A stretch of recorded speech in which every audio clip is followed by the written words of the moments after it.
পুনৰ অসম আৰক্ষীৰ খাকী পোছাকত কলাদাগ খানিলে এজন আৰক্ষী কনিষ্টবলে। অবৈধ কাঠ কঢ়িয়াই নাবাহন জব্দ কৰি মুকলিকৈ উৎকোচ লৈ এৰি দিলে চোৰাং কাঠ ব্যৱসায়ী আৰু বাহনক। এই ঘটনা সংঘটিত হৈছে বিলাসীপুৰৰ নয়াহাট আৰক্ষী চকীত নিয়োজিত কনিষ্টবল বীৰেন্দ্ৰ বৰ্মন ওৰফে বীৰেন মুকলিকৈ উৎকোচ সংগ্ৰহৰ ভিজুৱেল ভাইৰেল হৈ পৰা ঘটনাই লজ্জানত কৰিলে অসম আৰক্ষীক। জনহিত জনসেৱাৰ্থে শপত বাক্য পাঠ কৰি অসম আৰক্ষীত নিয়োজিত নয়াহাট আৰক্ষী চকীৰ এইজন কনিষ্টবলৰ বিৰুদ্ধে কঠোৰ শাস্তিমূলক ব্যৱস্থা গ্ৰহণ কৰিবলৈ আৰক্ষী সঞ্চালক প্ৰধানক দাবী জনাইছে সদৌ অসম সংখ্যালঘু সংগ্ৰাম পৰিষদে। উল্লেখ্য যে নয়াহাট আৰক্ষী চকীত নিয়োজিত কনিষ্টবল বীৰেন্দ্ৰ বৰ্মনে জব্দ কৰে এখন অবৈধ কাঠ ভৰ্তি টেম্পো।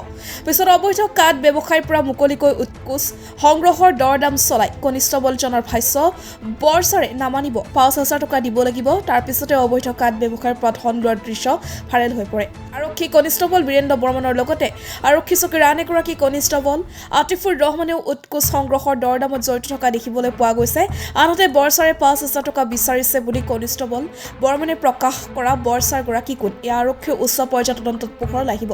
পিছে মুকলিকৈ উৎকোচ সংগ্ৰহ কৰা আৰক্ষী কনিষ্টবল বীৰেন্দ্ৰ বৰ্মন তথা আতিফুৰ ৰহমানৰ কুকৰ্মত দৃষ্টিগোচৰ হ'বনে অসম আৰক্ষী প্ৰধান জি.পি. সিং আৰু ধুবুৰী জিলা আৰক্ষী অধীক্ষক নবীন সিঙৰ। আৰক্ষী কনিষ্টবল দুজনৰ বিৰুদ্ধে কঠোৰ শাস্তি প্ৰদানৰ দাবী তুলিছে সদৌ অসম সংখ্যালঘু সংগ্ৰাম পৰিষদৰ সহকাৰী সাধাৰণ সম্পাদকে। হয়, আপোনালোকে ইতিমধ্যে এটা ভিডিঅ' আপোনালোকেও পাইছে যে যি সময়ত অসম চৰকাৰৰ গৃহ বিভাগে কৈ থাকে স্বচ্ছ আৰু নিকাৰ কথা, ঠিক সেই সময়তে অসম আৰক্ষী নাক কাণ কাটি নয়াহাট আৰক্ষী চকীৰ এজন কনিষ্টবলে যিজন বীৰেন্দ্ৰ বৰ্মন সেই কাঠৰ ২ নম্বৰী কাঠৰ গাড়ীৰ পৰা অবৈধ কাঠৰ পৰা ধন সংগ্ৰহ কৰাৰ এটা ভিডিঅ' ইতিমধ্যে ভাইৰেল হৈ পৰিছে। আৰু ভিডিঅ'টোত সেই কনিষ্টবলজনে কৈছে যে আমাৰ বড় ছাৰ মানে কি আপোনাৰ ডাঙৰ ছাৰক পইচা যোগান ধৰিব লাগে বুলি, আৰু সেইখিনিত যিখিনি সেই ২ নম্বৰী কৰা ব্যক্তিজনে দিব বিচাৰিছে সেইখিনিত তাৰ কাম নহয় বুলি কৈছে। গতিকে আমি দাবী উত্থাপন কৰিছোঁ যে যি সময়ত মুকলিভাৱে ধন সংগ্ৰহ কৰাৰ এটা ভিডিঅ' সামাজিক মাধ্যমত ভাইৰেল হৈ পৰিছে আৰু ভিডিঅ'ত কোনজন ছাৰৰ কথা কোৱা হৈছিল আৰু কি কাৰণত সেই ২ নম্বৰী গাড়ীৰ পৰা টকা লোৱা হ'ল, ইয়াৰ ওপৰত এটা ইনভেষ্টিগেশ্যন হ'ব লাগে। আৰু আটাইতকৈ গুৰুত্বপূৰ্ণ বিষয়টো হৈছে যে যি সময়ত মুখ্যমন্ত্ৰী ডক্টৰ হিমন্ত বিশ্ব শৰ্মাই কৈ থাকে যে অসম আৰক্ষীয়ে ভালদৰে কাম কৰিব লাগে নিকা আৰু স্বচ্ছভাৱে, ঠিক সেই সময়তে কেনেকৈ এই কনিষ্টবলজনে মুকলিভাৱে টকা ল'বলৈ সাহস কৰিলে।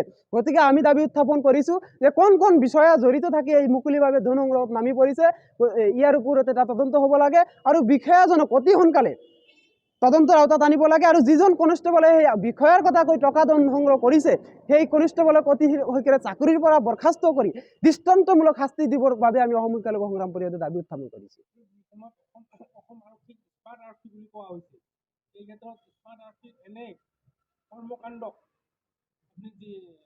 হয়, এই ক্ষেত্ৰত আমি দেখিবলৈ পাইছোঁ যে জি.পি. সিং ডাঙৰীয়াই যেনেধৰণে আমাক সন্তুষ্টি কৰিবলৈ অসম আৰক্ষীয়ে স্বচ্ছ নিকা আৰু আপোনাৰ জনহিত জনসেৱাৰ্থে কাম কৰিবলৈ আহ্বান জনাইছে, ঠিক সেই সময়তে কিন্তু দেখিবলৈ পাইছোঁ অসম আৰক্ষীৰ নাক কাণ কাটি বিভিন্ন সময়ত বিভিন্নজনে যদি ধন সংগ্ৰহ কৰি লাগি পৰিছে।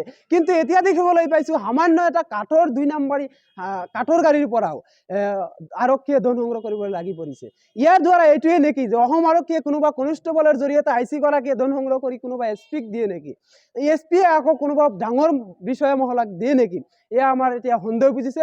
গতিকে আমি অসম সংখ্যালঘু সংগ্ৰাম পৰিষদে দাবী উত্থাপন কৰিছোঁ যদিহে সেয়া নহয় তেনেহ'লে কোনজন বিষয়াৰ জৰিয়তে এই কনিষ্টবলজনে ধন সংগ্ৰহ কৰিবলৈ সাহস কৰিলে। গতিকে এই যিজন বীৰেন্দ্ৰ বৰ্মন সেই তাৰ ওপৰত এটা ইনভেষ্টিগেশ্যন হ'ব লাগে বুলি আমি দাবী উত্থাপন কৰিছোঁ।